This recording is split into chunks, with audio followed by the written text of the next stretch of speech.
हमारे YouTube channel में आप सभी का फिर से स्वागत है। दोस्तों, पुत्र प्राप्ति के लिए आज हम हरिवंश पुराण के 9वें अध्याय का श्रवण करेंगे, जो 9वें दिन सुना जाता है। पीछे के अध्याय देखने के लिए नीचे डिस्क्रिप्शन में लिंक दी गई है, वहां पर आप जाकर के क्लिक कर सकते हैं और सुन सकते हैं। दोस्तों, जिनको पुत्र की प्राप्ति नहीं हो रही है वह हरिवंश पुराण की कथा अवश्य सुने, जिसके सुनने से आपको पुत्र संतान की प्राप्ति अवश्य होगी। दोनों पति पत्नी बैठकर के सुने। अगर दोनों नहीं सुन सकते हैं किसी कारणवश, तो पत्नी को अवश्य सुनना चाहिए। तो दोस्तों, 9वें दिन की हम कथा प्रारंभ करें उससे पहले जो भी नए सदस्य हमारे इस वीडियो को देख रहे हैं, जो हमारे चैनल पर पहली बार आए हैं, कृपया वे चैनल को सब्सक्राइब करें, लाइक करें और शेयर करें। बगल में बेल आइकन बटन दबाना ना भूलें, जिससे हम जो भी वीडियो बनाएं उन सभी का नोटिफिकेशन आपके पास में पहुंचे और हमारी सभी वीडियो का आपको लाभ मिले। बोलो गुरुदेव महाराज की जय, बोलो विष्णु भगवान की जय, बोलो व्यास जी महाराज की जय, बोलो हरिवंश पुराण की जय। गुरुर् ब्रह्मा गुरुर्विष्णु गुरुर्देवो महेश्वर, गुरुर् साक्षात् परब्रह्म तस्मै श्री गुरुवे नमः। अखंड मंडलाकारं व्याप्तं येन चराचरं, तत्पदं दर्शितं येन तस्मै श्री गुरुवे नमः। कृष्णं नारायणं वन्दे कृष्णं वन्दे व्रजप्रियं, कृष्णं द्वैपायनं वन्दे कृष्णं वन्दे वृथासुतं।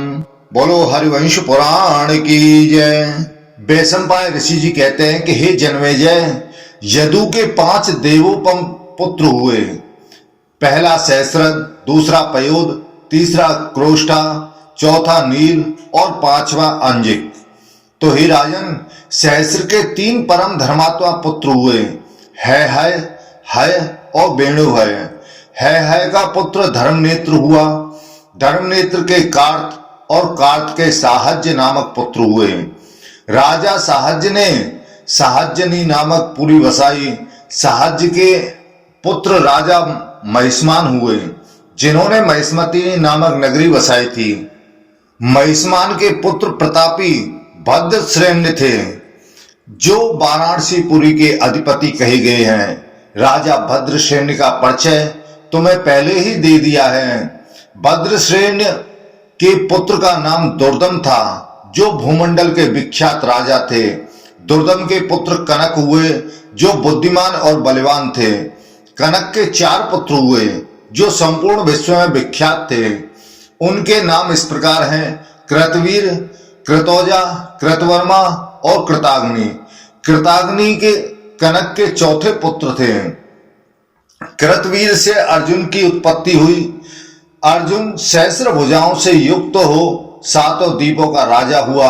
उसने अकेले ही सूर्य के समान तेजस्वी रथ द्वारा संपूर्ण पृथ्वी को जीत लिया था। कृतवीर कुमार अर्जुन से 10,000 वर्षों तक अत्यंत दुष्कर तपस्या करके अत्रि पुत्र दत्तात्रेय की आराधना की। दत्तात्रेय जी ने उसे परम तेजस्वी 4 वर प्रदान किए।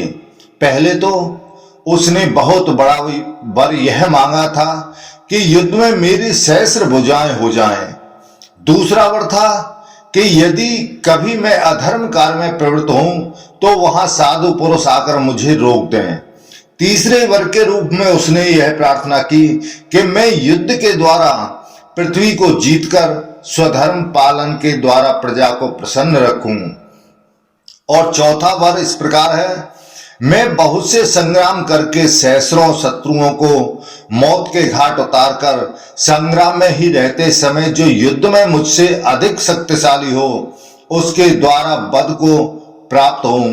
तो हे भरत नंदन, युद्ध करते समय किसी योगेश्वर की भांति योग बल और संकेत मात्र से उसके 1 सहस्र भुजाएं प्रकट हो जाती थी।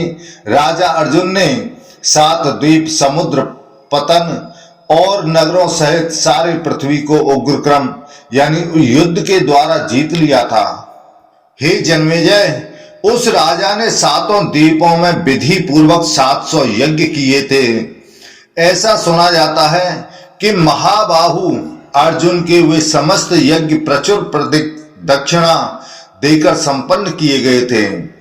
सब में सोने के यूप गढ़े थे और सोने की ही बेदियां बनाई गई थी।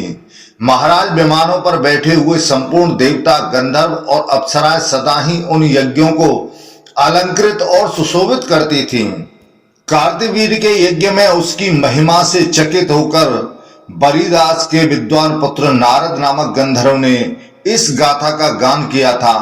नारद कहते हैं कि अन्य राजा लोग यज्ञ, दान, तपस्या, पराक्रम और शास्त्र ज्ञान से कार्तवीर्य अर्जुन की स्थिति को नहीं पहुंच सकते। वह योगी था, इसलिए मनुष्यों को सातों द्वीपों में ढाल, तलवार, धनुष, बाण और रथ लिए सदा सब ओर विचरता था। धर्म पूर्वक प्रजा की रक्षा करने वाले महाराज कार्तवीर्य के प्रभाव से किसी का धन नष्ट नहीं होता था, ना तो किसी को शोक होता था और ना किसी को भ्रम ही होता था। वह 85,000 वर्षों तक सब प्रकार के रत्नों से संपन्न चक्रवर्ती सम्राट रहा। योगी होने के कारण राजा अर्जुन ही यज्ञों और खेतों की रक्षा करता था और वही वर्षा काल में मेघ बनकर बरसता था। जैसे शरद ऋतु में भगवान भास्कर अपनी सहस्रों किरणों की शोभा पाते हैं, उसी प्रकार राजा कार्तवीर्य अर्जुन प्रत्यंचा की रगड़ से जिनकी त्वचा कठोर हो जाती थी, उन सहस्रों भुजाओं से सुशोभित होता था। महातेजस्वी अर्जुन ने कर्कोटक नाग के पुत्रों को जीतकर उन्हें अपनी नगरी महिष्मतीपुरी में मनुष्यों के बीच बसाया था। कमल नयन कार्तवीर्य वर्षा काल में जल क्रीड़ा करते समय समुद्र की जल राशि के वेगों को अपनी भुजाओं के आघात से रोककर पीछे की ओर लौटा देता था। फेन रूपी पुष्पहारों से अलंकृत नर्मदा की जल राशि में वह जब लौटता और क्रीड़ा करता था, तब वह पर पुरुष के उपभोग में आई हुई नारी के समान संकित सी होकर अपनी सहस्रों चंचल लहरों के साथ अपने पति समुद्र के निकट जाती थी। महानगर में घुसकर जब वह अपनी सहस्रों भुजाओं पटकता, उस समय समुद्र विक्षुब्ध हो उठता था और पाताल निवासी महादैत्य निचेष्ट होकर भय से छिप जाते थे। जब राजा अर्जुन अपनी सहस्र भुजाओं से समुद्र को मथने लगता, उस समय उसकी उठती हुई उताल तरंगें चूर चूर हो जाती थीं। बड़े बड़े तिमी और मीन आदि जल जंतु छटपटाने लगते थे। भुजाओं के वेग से उठी हुई वायु से टकराकर उसकी फेन राशि छिन्न भिन्न हो जाती थी और समुद्र बड़ी बड़ी भंवरों के कारण क्षुब्ध और दुस्सह दिखाई देता था। देवताओं और असुरों के द्वारा डाले हुए मंदराचल ने क्षीर समुद्र की जो दशा कर दी थी, वैसी ही दशा उसकी भुजाओं से मथित हुए महासागर की हो रही थी। उस समय मंदराचल के द्वारा समुद्र मंथन की आशंका से चकित और अमृत की उत्पत्ति से भयभीत हुए बड़े बड़े नाग सहसा उछलकर देखते और भयंकर नृपश्रेष्ठ कार्तवीर्य पर दृष्टि पड़ते ही मस्तक झुकाकर पत्थर के समान निचेष्ट हो जाते थे। जैसे संध्या के समय वायु के झोंके से कदली खंड यानी कीलों के बगीचे कांपने लगते हैं, उसी प्रकार उसके शरीर से उठी हुई वायु के द्वारा वे नाग भी हिलने लगते थे। राजा कार्तवीर्य ने अभिमान से भरे हुए लंकापति रावण को अपने 5 ही बाणों द्वारा सेना सहित मूर्छित एवं पराजित करके धनुष की प्रत्यंचा से बांध लिया और महिष्मतीपुरी में लाकर बंदी बना लिया। अर्जुन ने मेरे वंशज रावण को कैद कर लिया है। यह सुनकर महर्षि पुलत्स्य स्वयं वहां गए और अर्जुन से मिले। पुलत्स्य के प्रार्थना करने पर उसने उनके पौत्र राक्षस रावण को मुक्त कर दिया। अर्जुन की 1000 भुजाओं में धारण किए हुए धनुषों की प्रत्यंचा का ऐसा घोर शब्द होता था, मानो प्रलय काल में मेघ गरजते हो अथवा वज्र फट रहा हो। भृगुवंशी परशुराम जी का पराक्रम धन्य है, जिससे उन्होंने युद्ध में स्वर्ण तालवन के समान राजा कार्तवीर्य की सहस्रों भुजाओं को काट डाला था। एक दिन की बात है कि भूखे प्यासे अग्निदेव ने राजा कार्तवीर्य से भिक्षा मांगी। तब वह उस वीर राजा ने सातों द्वीप, नगर, गांव, गोष्ठ तथा सारा राज्य अग्निदेव को भिक्षा में दे दिया। अग्निदेव सर्वत्र प्रज्वलित हो उठे और पुरुष प्रवर महात्मा कार्तवीर्य के प्रभाव से समस्त पर्वतों एवं वनों को जलाने लगे।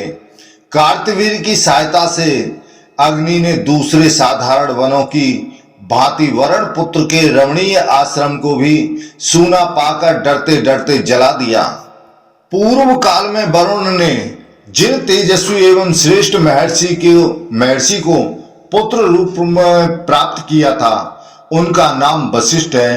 वे ही मुनि आपव नाम से भी विख्यात हैं। महर्षि वशिष्ठ का सूना आश्रम जलाया गया था, इसलिए उन्हें ईश्वरशाली आपव ने अर्जुन को क्रोध पूर्वक शाप दिया, है तूने मेरे इस वन को भी जलाए बिना न छोड़ा, इसलिए तेरे द्वारा जो विश्व विजय आदि यशोवर्धक दुष्कर कर्म किया गया है, उसे दूसरा वीर तुझे पराजित करके नष्ट कर डालेगा।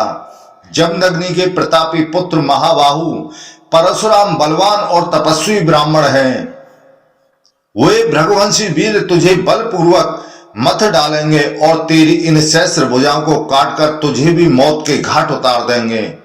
तब वैशंपायन जी कहते हैं कि हे शत्रुसूदन जन्मेजय, धर्म पूर्वक प्रजा की रक्षा करने वाले राजा कार्तवीर्य के प्रभाव से उसके राज्य में किसी की धन संपत्ति या दूसरी कोई वस्तु नष्ट नहीं होती थी। तो वशिष्ठ मुनि के शाप से ही परशुराम के हाथों से उसकी मृत्यु हुई थी।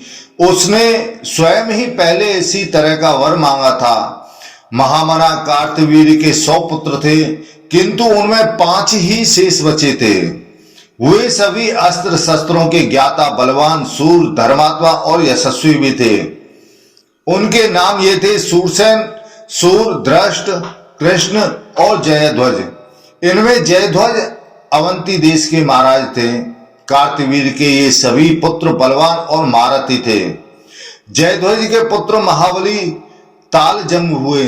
तालजंग के 100 पुत्र थे, जो तालजंग नाम से ही विख्यात थे। तो हे महाराज, राक्षसों के कुल में बीतहोत्र, सुजात, भोज, अवंती, तोर्णिकेर, तालजंग और भरत आदि क्षत्रियों के समुदाय उत्पन्न हुए। उनकी संख्या बहुत होने के कारण इनके अलग अलग नाम ही बताए गए हैं। ब्रस आदि बहुत से पुण्यात्मा यादव इस पृथ्वी पर उत्पन्न हुए हैं। उनमें ब्रस वंश प्रवर्तक हुए। ब्रस के पुत्र मधु थे। मधु के 100 पुत्र हुए, जिनमें ब्रसव वंश चलाने वाले हुए हैं। ब्रसण के जो संतान परंपरा चली, उसके अंतर्गत सभी क्षत्रिय वृष्णि कहलाए और मधु के वंशज माधव नाम से प्रसिद्ध हुए। इसी प्रकार यदु के नाम पर उस वंश के लोग यादव कहलाते हैं तथा आगे होने वाले हैहय के वंश में हैहय कहे जाते हैं। जो यहाँ प्रतिदिन कार्तवीर्य अर्जुन के जन्म का वृतांत कहता या सुनता है, उनके धन का नाश नहीं होता और उसकी खोई हुई वस्तु भी उसे मिल जाती है। तो हे प्रजानाथ, इस प्रकार ये विश्व विख्यात वीर ययाति पुत्रों के 5 वंश यहाँ बतलाए गए हैं। जैसे 5 भूत स्थावर जंगम प्राणियों के शरीरों में को धारण करते हैं, उसी प्रकार ये 5 वंश समस्त लोगों को धारण करते हैं। इन 5 वंशों की सृष्टि का वर्णन सुनकर राजा धर्म और अर्थ के तत्व का ज्ञान होता है, अपनी 5 इंद्रियों को बस में रखता है तथा अपने पुत्रों पर प्रभुत्व स्थापित कर लेता है। इन 5 वंशों के श्रवण और धारण से मनुष्य इस जगत में आयु, कीर्ति, पुत्र, ऐश्वर्य तथा भूमि, इन 5 लोकोपयोगी दुर्लभ वरों को प्राप्त कर लेता है। अब तुम उत्तम पुरुषार्थ से युक्त क्रोष्टु वंश का वर्णन सुनो। राजा क्रोष्टु यदु के वंशधर, यज्ञ करने वाले तथा पुण्य कर्मात्मा थे। उनके इस वंश का वर्णन सुनकर मनुष्य सब पापों से मुक्त हो जाता है। राजा क्रोष्टु वे ही हैं जिनके कुल में सर्वव्यापी भगवान श्री हरि ने वृष्टि वंशावतंस श्री कृष्ण के रूप में अवतार लिया था। तब वैशंपाय ऋषि जी कहते हैं कि हे जन्मेजय, क्रोष्टा की गांधारी और मांद्री नाम की दो भार्याएं थीं। गांधारी के गर्भ से महाबली अनिमित्र उत्पन्न हुए। मांद्री के पुत्र युधाजित और दूसरे पुत्र देवमी दोनों हुए। वृष्टियों के कुल को बढ़ाने वाला उनका वंश 3 शाखाओं में बट गया। मांद्री के पुत्र युधाजित के वृष्णि और अंधक नामक के 2 पुत्र हुए और वृष्णि के पुत्र श्रफल्क और चित्रक हुए। धर्मात्मा श्रफल्क जहां रहते थे वहां व्याधि और अनावृत्ति वृष्टि का भय नहीं होता था। एक समय शक्तिशाली काशी राज के देश में इंद्र ने 3 वर्ष तक पानी नहीं बरसाया। तब उन्होंने परम पूज्य श्रफल्क को बुलाकर अपने यहां ठहराया और श्रफल्क के पधारते ही इंद्र ने जल बरसाना आरंभ कर दिया। श्रफल्क का काशी राज की गंदनी नाम वाली पुत्री से विवाह हो गया। वह ब्राह्मणों को नित्य प्रति गौ का दान देती रहती थी, इसलिए उसका नाम गांधनी पड़ा था। वह अपनी माता के उदर में बहुत वर्षों तक रही और उत्पन्न नहीं होती थी। तब गर्भ में स्थित कन्या से उसके पिता ने कहा कि हे भद्रे, तेरा कल्याण हो, तू शीघ्र ही उत्पन्न हो। तू इतने वर्षों से किस लिए गर्भ में पड़ी हुई है? तब उस गर्भ में स्थित कन्या ने कहा, यदि आप प्रतिदिन मुझसे गौ का दान कराने का संकल्प करें तो मैं आज ही उत्पन्न हो जाऊंगी। तब पिता ने उससे तथास्तु कहा कि तुम्हारा कहना सत्य हो, ऐसी कामना तुम्हारी पूर्ण हो। मैं ऐसी कामना आपकी पूर्ण करूंगा। इन श्रफल्क और गांधिनी के यहाँ दान देने वाले, यज्ञ करने वाले, धैर्यवान, शास्त्रों के ज्ञाता, अतिथियों से प्रेम करने वाले तथा प्रचुर दक्षिणा देने वाले अक्रूर उत्पन्न हुए तथा उपासन, मदगु, मृदुर, अरिमेजय, अविक्षित, उपेक्ष, शत्रु, अरिमर्दन, धर्मधृक, यतिधर्मा, ग्रंद्र, भोज, गंधक, अंधक, आवाह और प्रतिवाह नामक अक्रूर जी के भाई तथा वरांगना नाम की सुंदरी कन्या भी उत्पन्न हुई। इन अक्रूर जी से सुंदराग्नि उग्रसेना के द्वारा देवताओं के समान कांति वाले प्रसेन तथा उपदेव नाम के 2 पुत्र उत्पन्न हुए। अक्रूर जी के भाई चित्रक के श्रविष्ठा और श्रवणा नाम की 2 धर्म पत्नियां थीं, जिनके प्रथु, विप्रथु, अश्वग्रीव, अश्वबाहु, सुपार्श्वक, गवेषण, अरिष्टनेमी, अश्व, सुधर्मा, धर्मधृत, सुबाहु और बाहुबाहु नामक पुत्र उत्पन्न हुए।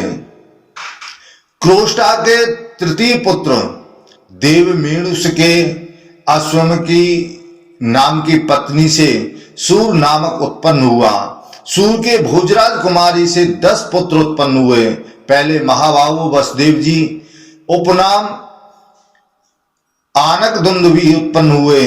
इनके उत्पन्न होने पर स्वर्ग में आकाश में दुंदुभियां बजी थीं तथा स्वर्ग में आकाश में बड़ा भारी शब्द हुआ था।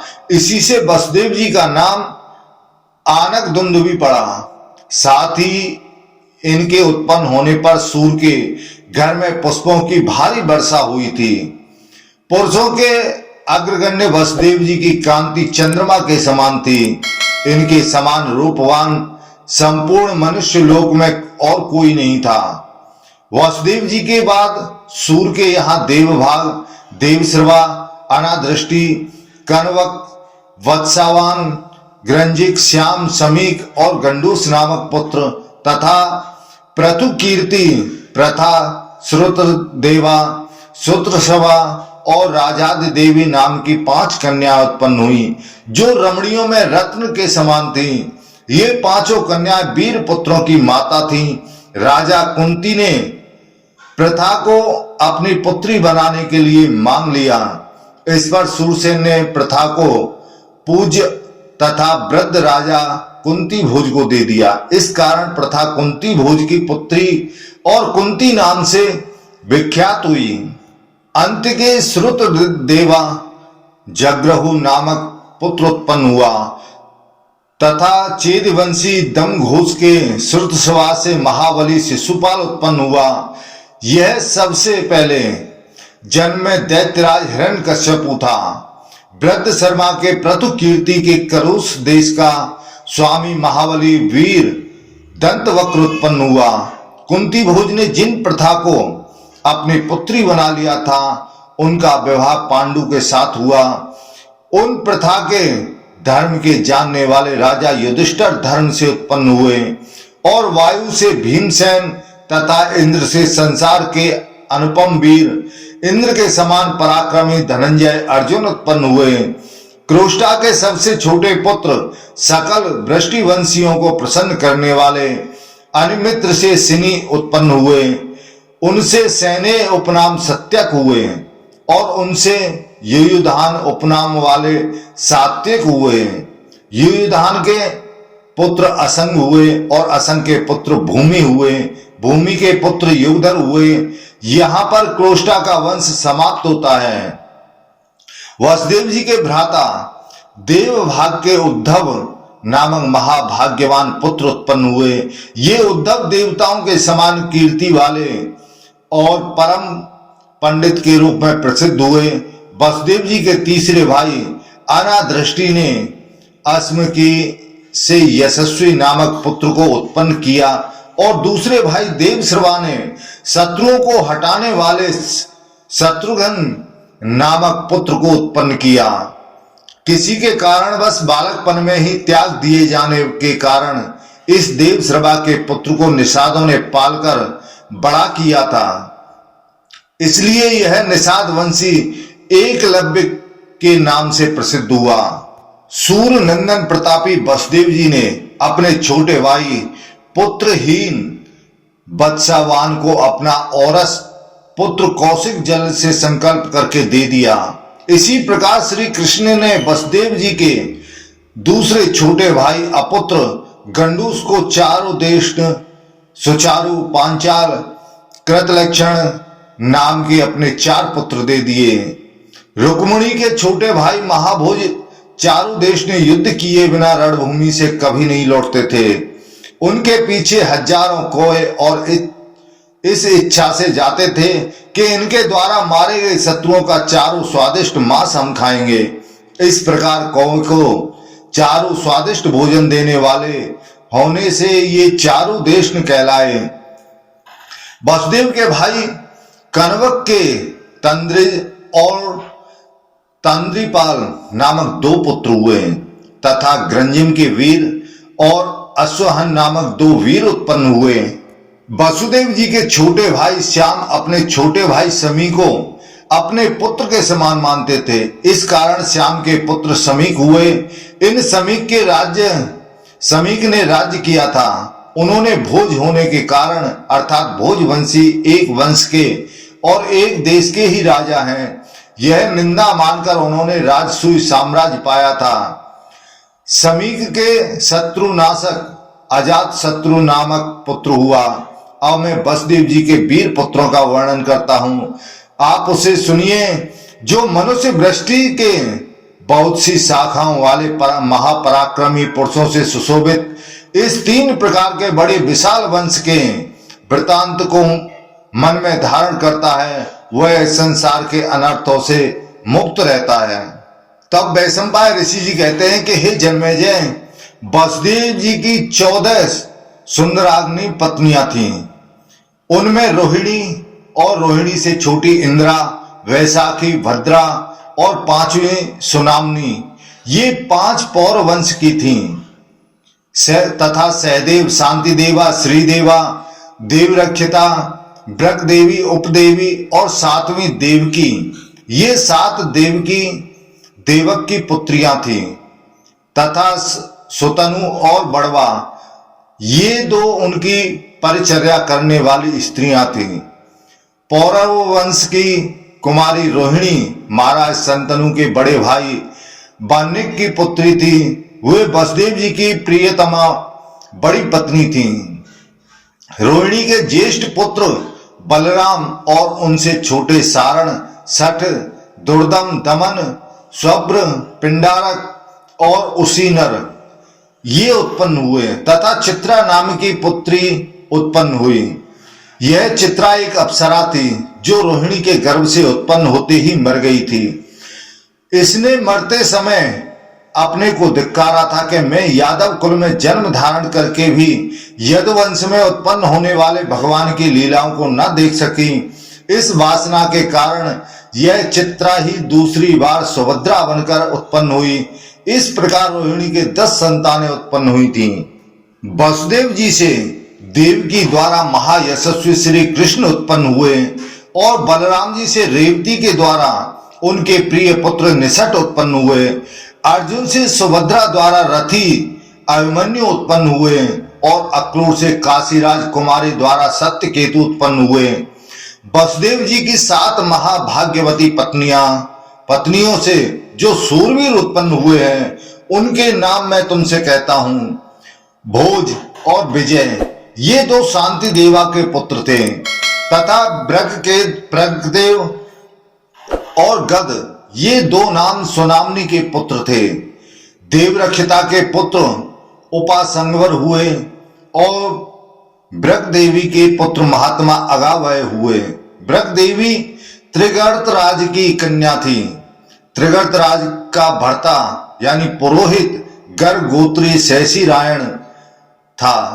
उसने सालों ने जो यादवों का पुरोहित था यह जानना चाहा कि इसमें पुंस्त है अथवा नहीं, परंतु व्रतधारी होने से उसका वीर स्खलन नहीं हुआ। इस पर उसने साले ने हास्यवंश उसको मिथ्या ही नपुंसक घोषित कर दिया था। 12 वर्ष का नियम पूर्ण होने पर मिथ्या ही नपुंसकता का दोष लगाए जाने के कारण गर्ग गोत्री शैसी रायण क्रोध में भर गए। इससे उनके शरीर का वर्ण लोहे के समान काला दिखने लगा। उन्होंने एक गोप कन्या के साथ सहवास किया। वह स्त्री गोप स्त्री का वेश धारण करने वाली गोपाली नाम की अप्सरा थी। उसने गार्ग शैसी रायण के अच्युत और दुर्धर वीर को धारण कर लिया। उस मनुष्य का वेश धारण करने वाली गार्ग की भार्या से शिवजी की आज्ञा से काल यवन नामक पुत्र हुआ। वह बड़ा ही महाबली था। बैलों के समान आधे शरीर वाले घोड़े युद्ध में उसके वाहन बनते थे। एक यवन राजा संतानहीन था। उसके अंतपुर में वह बालक पलने लगा। इस प्रकार वह काल यवन के नाम से प्रसिद्ध हुआ। वह राजा युद्ध करने की इच्छा से प्रेरित हो ब्राह्मणों से अपने समान योद्धाओं को पूछने लगा। वह सब जगह पहुंचने वाले नारद जी ने उसे वृष्णि और अंधक कुल के वीरों को उसके समान योद्धा बताया। तब वह एक अक्षौहिणी सेना लेकर मथुरापुरी पर चढ़ाया। उसने वृष्टि और अंधकों को उनके भवन को दूत भेजा।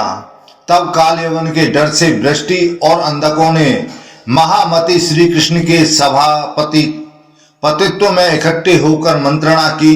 तब वे सब निश्चय करके शिवजी की मनोती मानते हुए कुशस्थली द्वारका को बसाने की इच्छा से रमणीय मथुरापुरी को त्याग कर भाग खड़े हुए।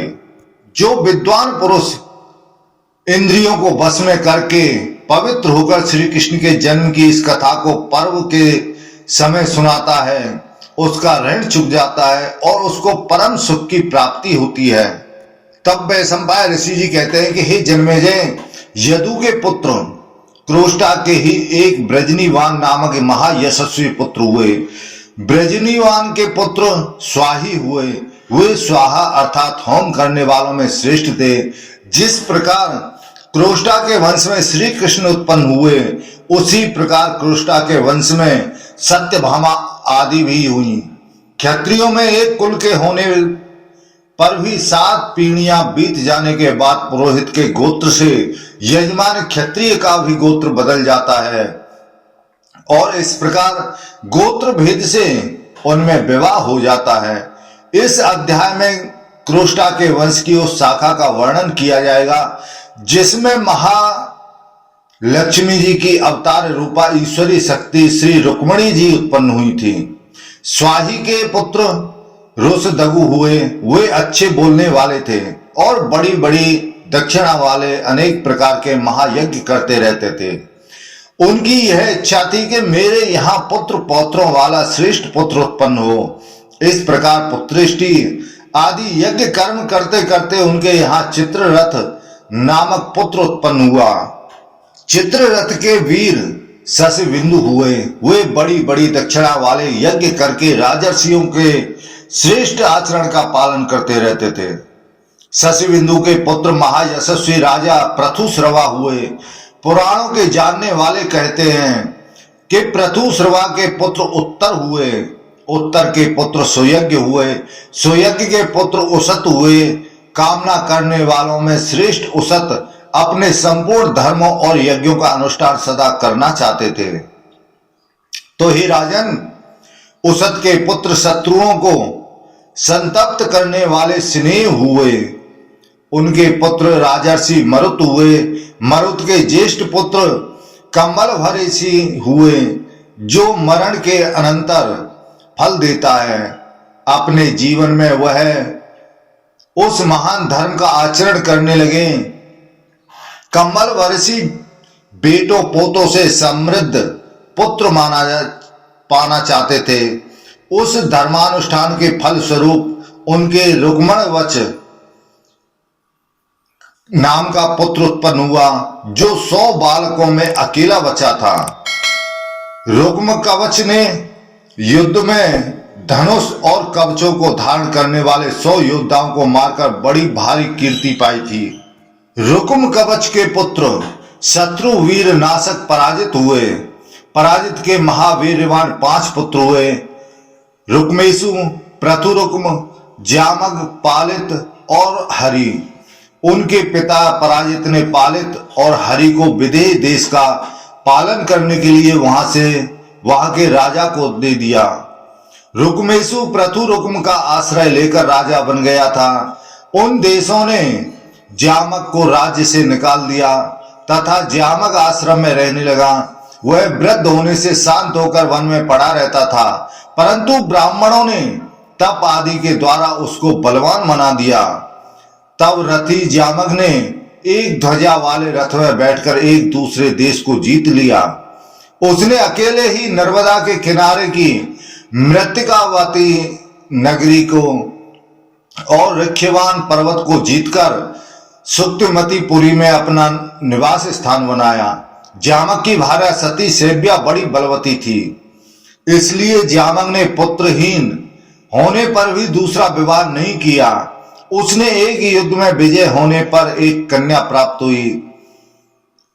उस नरेश्वर ने डरकर अपनी भार्या से उस कन्या को इष्णुषा यानी पुत्र वधु कह दिया। यह सुनकर पत्नी ने पूछा, यह किसकी पुत्र वधु है? तब राजसत्तम ज्यामक ने प्रतिज्ञा करके कहा, तेरे जो पुत्र उत्पन्न होगा उस उपदानवी कन्या उसकी भार्या होगी। उस उपदानवी कन्या की उग्र तपस्या के प्रभाव से सौभाग्यवती सभ्या के बूढ़ी होने पर भी उसके विदर्भ नाम का एक पुत्र उत्पन्न हुआ। उसके पश्चात विदर्भ ने उस राजकुमारी से सूरवीर एवं रण विशारद कृत और कौशिक नाम के 2 विद्वान पुत्रों को उत्पन्न किया तथा लोमपद नामक एक तीसरे परम धार्मिक पुत्र को भी उत्पन्न किया। लोमपाद के पुत्र बब्रू हुए और उनके पुत्र हुए आवती। आवती के पुत्र कौशिक हुए। वे विद्वान और परम धार्मिक थे। कौशिक के पुत्र चेदी हुए। इस कारण उनके वंश के राजा चैत्य कहलाते हैं। विदर्भ का चौथा पुत्र भीम हुआ। भीम के पुत्र कुंती हुए। कुंती के रण में ठीठ और प्रतापवान धृष्ट नामक पुत्र हुए। धृष्ट के सूरवीर एवं परम धार्मिक आवंत दसार और बलवान विषहर नामक 3 पुत्र उत्पन्न हुए।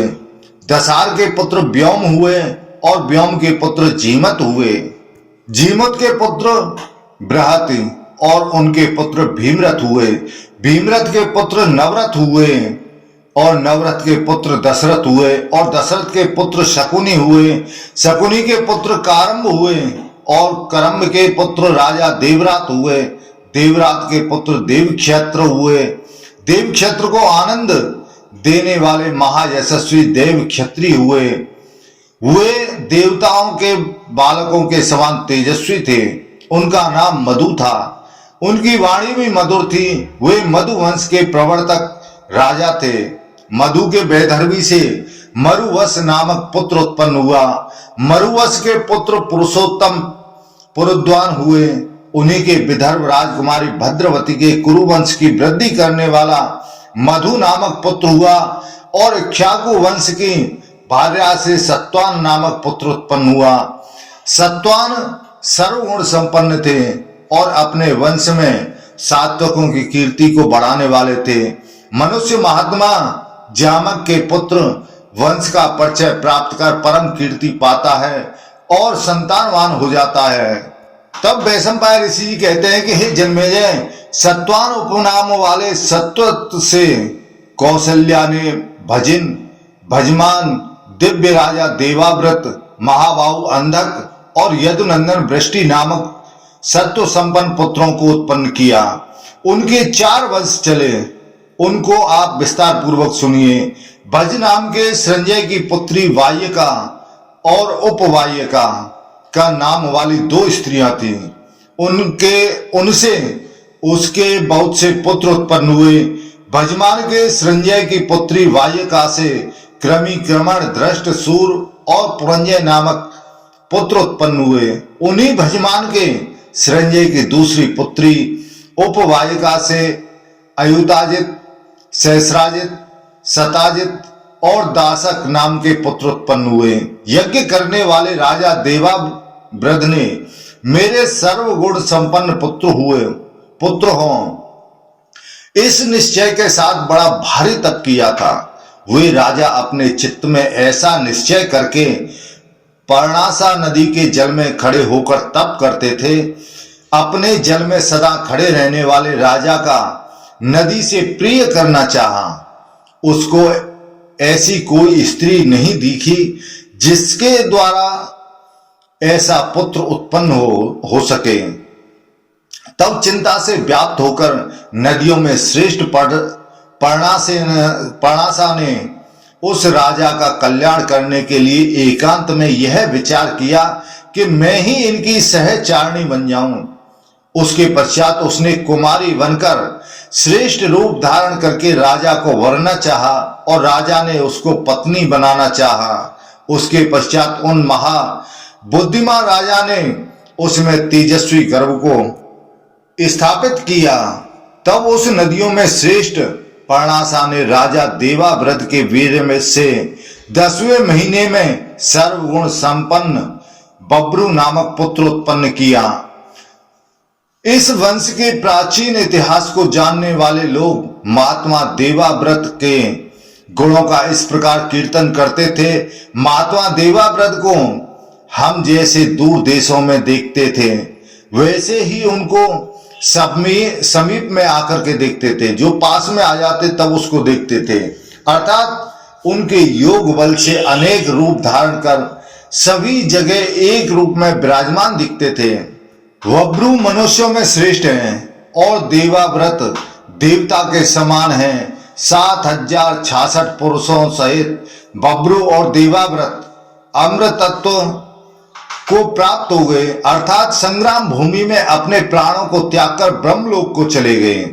जहां बब्रू दानियों में श्रेष्ठ, यज्ञ करने वाले विद्वान और ब्राह्मण भक्त थे, उनमें उनके आयुध बड़े दृढ़ थे। वे कीर्तिमान, महातेजस्वी तथा सात्वत वंशियों में परम श्रेष्ठ थे। उनका बब्रू का वंश बहुत बड़ा है। मार्तिकावत भोज उनकी ही संतानों में है। अंधक के काशीराज द्रणाश्च की पुत्री के द्वारा कुकुर, भजमान, समी, कमलवर्षी नामक 4 पुत्र उत्पन्न हुए। कुकुर के पुत्र दृष्टु और दृष्टु के पुत्र कपोत रोमा हुए और उनके पुत्र तैत्री हुए। तैत्री के पुत्र पुनर्वसु हुए। पुनर्वसु के पुत्र अभिजित हुए। उन अभिजित के एक पुत्र और एक पुत्री। पुनर्वसु के पुत्र अभिजित हुए। उन अभिजित के एक पुत्र और एक कन्या पुत्री। ये जो जुड़वा संतानें हुई, ऐसी बात सुनी जाती है कि ख्याति प्राप्त लोगों में श्रेष्ठ हुए दोनों आहुक और आहुकी के नाम से प्रसिद्ध हुए। इन आहुक के संबंध में मनुष्य इस गाथा को गाया करते हैं। वह तरुण घोड़े के समान उत्साही राजा जब अपने विशुद्ध परिवार के साथ चलते थे, तब उनके काठ के बने राज सिंहासन को 80 मनुष्य उठाया करते थे। उन भोज के साथ उन्हें घेर कर चलने वाले लोगों में ऐसा कोई नहीं था जो पुत्रहीन हो अथवा सैकड़ों की दक्षिणा देने वाला ना हो, अथवा सैकड़ों सहस्रों वर्षों की आयु वाला ना हो, या अशुद्ध कर्म करने वाला हो तथा यज्ञ करने वाला ना हो। पूर्व दिशा में राजा भोज आहुक का अभिनंदन करने के लिए चांदी और सोने की सांकलों से बांधे जाने वाले 10,000 हाथी आते थे तथा उपासंग यानी जुआ, अनुकर्ष, रथ के नीचे लगा काष्ठ तथा वरुथ, रथ त्रात कवच वाले एवं मेघों की भांति घोष करने वाले ध्वजाधारी 10,000 रथ उनका स्वागत करने के लिए आते थे। उतने ही 1000 रथ और हाथी उत्तर तथा अन्य दिशाओं में भी राजा आहुक का अभिनंदन करने के लिए आते थे। भोजवंशी यादव सब सामंतों को बस में करके आहुक की उपासना करते थे। राजा आहुक ने उन सब के रथ सोने की घंटियों घुंघरुओं वाले बनवा दिए थे। अंधक वंशियों ने आहुक की बहन आहुकी को अवंती के राजवंश में ब्याह दी। आहुक के काशीराज की पुत्री से देव कुमारों के समान सुंदर देवक और उग्रसेन नाम के 2 पुत्र उत्पन्न हुए। देवक के देव कुमारों जैसे देवनाम, उपदेव, सुदेव और देवरक्षित नाम के 4 पुत्र उत्पन्न हुए। उन्हीं के देव की शांति देवा, सुदेवा, देवरक्षिता, मृग देवी, उपदेवी और 7वीं सुनासी, इस प्रकार 7 पुत्रियां थीं। देवक ने उन सबका विवाह वसुदेव जी के साथ कर दिया था। उग्रसेन के 9 पुत्र थे, उनमें कंस सबसे बड़ा था। शेष के नाम इस प्रकार हैं: न्यगोत्र, सुनामा, कंक, शंकु, सुभूमि, राष्ट्रपाल, सुतनु, अनादृष्ट और पुष्टिमान। इनकी कंसा, कंसवती, सुतनु, राष्ट्रपाली और कंका नाम की 5 सुंदराग्नि बहनें थीं। इस प्रकार कुकुर वंश में उत्पन्न हुए उग्रसेन और उनकी संतान का वर्णन किया गया है। जो मनुष्य इन अमित तेजस्वी कुमारों के वंश का वर्णन सुनता है, वह संतान पाता है तथा उसके वंश की वृद्धि होती है।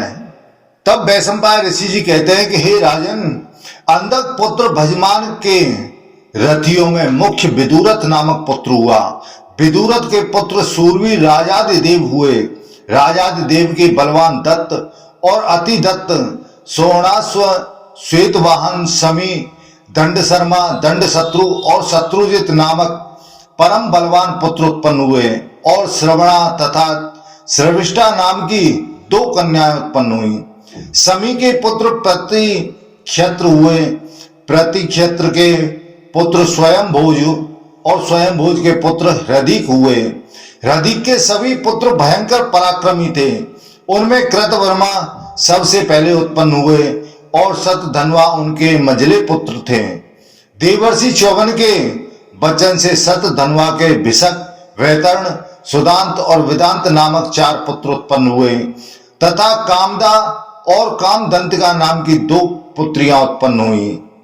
अंधक पुत्र कमल वर्षी के पुत्र विद्वान देववान हुए और वीर असमौजा एवं नासमौजा नामक 2 पुत्र और हुए। अंधक के कुकुर आदि के अतिरिक्त सुंदृष्ट, चारुरूप और कृष्ण नाम के 3 पुत्र उत्पन्न हुए। अंधक ने उन तीनों पुत्रों को पुत्रहीन असमौजा को दे दिया। इनका तथा और भी बहुत से अंधक वंशी राजाओं का आपसे वर्णन कर दिया। जो पुरुष नित्य प्रति अंधकों के वंश का वर्णन सुनता है उसका वंश अधिक विस्तृत हो जाता है, उसके वंश में वंश की वृद्धि होती है, इसमें कुछ संदेह नहीं है। यदु पुत्र क्रोष्टा की गांधारी और मांद्री नाम की दो भार्याएं थीं। गांधारी के पुत्र महाबली अनिमित्र हुए तथा मांद्री के पुत्र युधाजित और देव मीडवान हुए। अपराजित अनिमित्र शत्रुओं को जीतने वाले थे। अनिमित्र के पुत्र निग्न हुए। निग्न के प्रसेन और सत्राजित नाम के दो पुत्र उत्पन्न हुए। वे दोनों शत्रुओं की सेनाओं को जीतने वाले थे। द्वारकापुरी में बसते समय प्रसेन को श्यमंत नाम की दिव्य मणि समुद्र के तट पर परंपरा से प्राप्त हुई। प्रसेन के भाई सत्राजित के सूर्य नारायण प्राण के समान प्रिय मित्र थे। रथियों में श्रेष्ठ सत्राजित एक समय रात्रि बीतने पर स्नान और सूर्योपस्थान करने के लिए समुद्र तट पर गए थे। वे सूर्योपस्थान कर ही रहे थे कि इतने में सूर्य नारायण उनके सामने आकर खड़े हो गए। उस समय सर्वशक्ति संपन्न भगवान सूर्यदेव अपने तेजस्वी मंडल के मध्य में विराजमान थे। इस कारण उनका रूप स्पष्ट नहीं दिख रहा था। उस समय राजा ने अपने सामने खड़े हुए भगवान सूर्य से कहा कि ज्योतिर्मय ग्रह आदि के स्वामिन, मैं आपको जैसे नित्य प्रति आकाश में देखता हूं वैसे ही मैं आपको तेज का मंडल धारण कर अपने सामने खड़ा हुआ देख रहा हूं। तो फिर आप जो मेरे पास मित्रतावश पधारे हैं इसमें विशेषता क्या हुई? इतना सुनते ही प्रभु सूर्य नारायण ने अपने कंठ से मणि रत्न श्यमंत को उतारकर एकांत में अलग रख दिया। तब राजा स्पष्ट अवयव वाले सूर्य नारायण के शरीर को देखकर प्रसन्न हुए और उन्होंने सूर्य नारायण के साथ मूर्तवर यानी 2 घड़ी तक वार्तालाप किया। बातचीत करने के अनंतर जब सूर्य नारायण फिर चलने लगे तब सत्राजित ने उनसे कहा कि हे भगवान, आप जिससे सदा इन तीनों लोगों को प्रकाशित करते रहते हैं उस श्यमंतक मणि को मुझे दे दीजिए। तब सूर्य नारायण ने यह श्यमंतक मणि उन्हें दे दी और राजा ने उसे बांधकर नगर में प्रवेश किया। तब तो मनुष्य ये सूर्य जा रहे हैं कहते हुए उनके पीछे दौड़े। इस प्रकार नगरी को विस्मित करते हुए वे राजा अपने रनवास में चले गए। उसके पश्चात राजा सत्राजित ने मणियों में रत्न रूप वह दिव्य श्यमंतक मणि प्रेम के कारण अपने भाई को प्रसेनजित को दे दी। वह मणि जिस वृष्टि और अंधक कुल वाले के घर में रहती थी उसके यहाँ वह सुवर्ण की वर्षा करती रहती थी। उस देश में मेघ समय पर वर्षा करते थे और वहां व्याधि का भय नहीं होता था। श्री कृष्ण ने प्रसेनजित से मणियों में रत्न के समान वह दिव्य मणि श्यमंतक लेनी चाहिए परंतु उसने नहीं दी। श्री कृष्ण यद्यपि समर्थ थे तथापि वह मणि उन्होंने बलपूर्वक नहीं छीनी। प्रसेन एक समय उस मणि से विभूषित होकर शिकार खेलने गए और मणि के ही कारण वन में विचरण करने वाले सिंह के द्वारा मारे गए महाबली ऋक्षराज जाम्बवान ने उस दौड़ते हुए सिंह को मार डाला और उस मणि रत्न को लेकर वे अपने बिल यानी गुफा में घुस गए। उस समय प्रसेन के मारे जाने से सभी वृष्णि और अंधकों ने यह समझा कि श्री कृष्ण ने सत्राजित से मणि मांगी थी, अतएव उन्होंने ही उसको मार डाला होगा। यद्यपि उन्होंने यह कार्य नहीं किया था फिर भी उन धर्मात्मा पर ऐसी शंका की जा रही थी। मैं मणि को लाऊंगा यह प्रतिज्ञा करके वे वन को चले गए। उन्होंने विश्वासी मनुष्यों से जहां प्रसेन ने शिकार खेला था वहां उनके पैरों के चिन्हों का पता लगाया। उन चिन्हों के सहारे खोज लगाते लगाते जब महात्मा श्री कृष्ण थक गए, तब उन्होंने ऋक्षवान और विंध्य नामक श्रेष्ठ पर्वतों को देखा। श्री कृष्ण ने वहां प्रसेन को और उसके घोड़ों को मरा हुआ पाया, परंतु जिसकी उनको इच्छा थी वह मणि उन्हें वहां पर नहीं मिली। उसके पश्चात प्रसेन की लाश को थोड़ी देर देखा और दूर पर ही रीछ के द्वारा मारा हुआ सिंह उन्हें पड़ा हुआ मिला। मारने वाले के पैरों से यह पता चलता है कि वह रीछ था। उसके पश्चात माधव ने रीछ के पद चिन्हों से रीछ की गुफा को ढूंढना आरंभ कर दिया। तो हे राजन, उस समय श्री कृष्ण ने रीछ के बिल के पास जाकर पहुंचने पर एक स्त्री की वाणी सुनी। उन्हें ऐसा लगा कि धाय जाम्बवान के बालक पुत्रों को लेकर मणि से खिलाती हुई उससे कह रही थी, तू रो मत। धाय कह रही है कि मेरे मुन्ना, सिंह ने प्रसेन को मार डाला और सिंह को जाम्बवान ने मार डाला। अब तू रो मत, यह स्मंतक मणि अब तेरी ही है।